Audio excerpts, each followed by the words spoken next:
Oi, turma, tudo bem? Esta semana nós vamos estudar a defesa do consumidor em juízo. Bom, inicialmente eu quero destacar que a defesa do consumidor ela pode ser em duas dimensões. A primeira individual e a outra coletiva.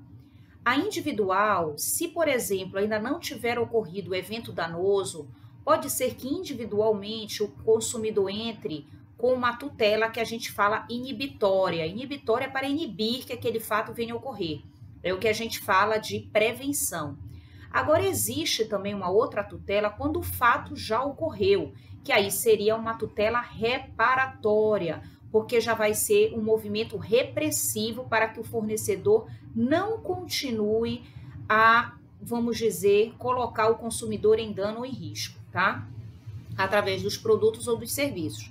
Mas o foco dessa semana é que, individualmente, nós já tratamos isso. Como é que fica o consumidor na dimensão coletiva? Isso mesmo.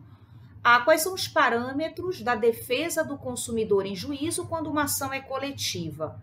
Quando uma ação é coletiva, significa dizer que é uma ação que ela não é individual, significa que ela é uma ação transindividual, ela ultrapassa a individualidade das partes, e quer dizer que é um direito difuso. E também esse direito, ele pode também ser conhecido na doutrina como direito individual homogêneo. Por que individual homogêneo?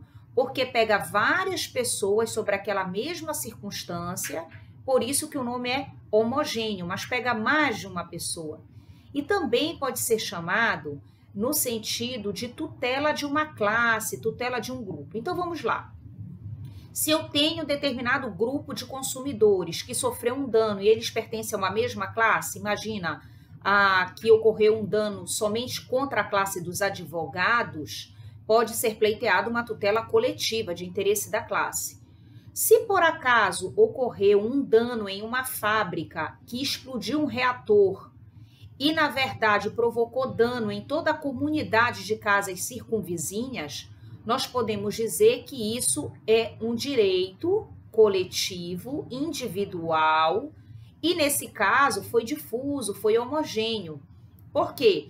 Porque mesmo que esses consumidores não estejam trabalhando na fábrica, nem estejam usufruindo do serviço dela, são consumidores pela teoria finalista mitigada de bystander, ou seja, foram vítimas de um evento danoso, né, esculpido aí no artigo 17 do CDC, também parágrafo único do artigo 2º e artigo 29, mas que podem entrar com tutela coletiva.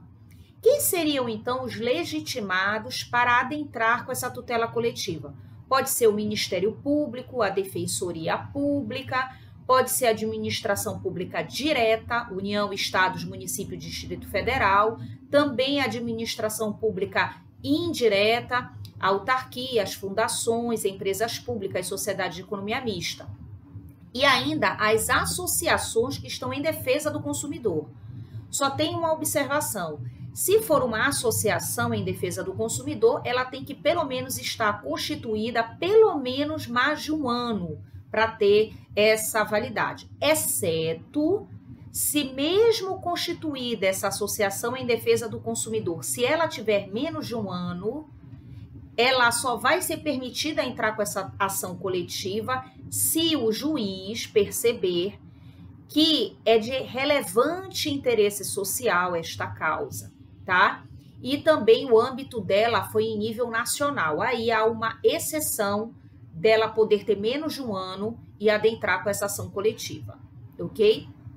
Uma outra situação que a gente coloca também é que o Ministério Público ele pode entrar tanto como legítimo ativo, ou seja, polo ativo da ação, mas quando ele não entrar, ele pode entrar como fiscal da lei ou custos legis. De qualquer forma, a intervenção do Ministério Público é obrigatória nas ações coletivas de consumo, tá ok?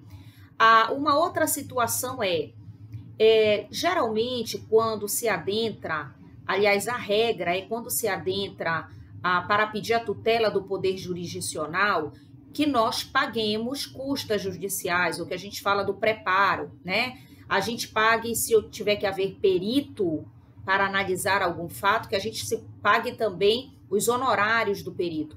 Mas, quando uma ação é coletiva de consumo, não há necessidade de se pagar custas ou preparo, não há necessidade de se pagar o valor do honorário do perito, tá?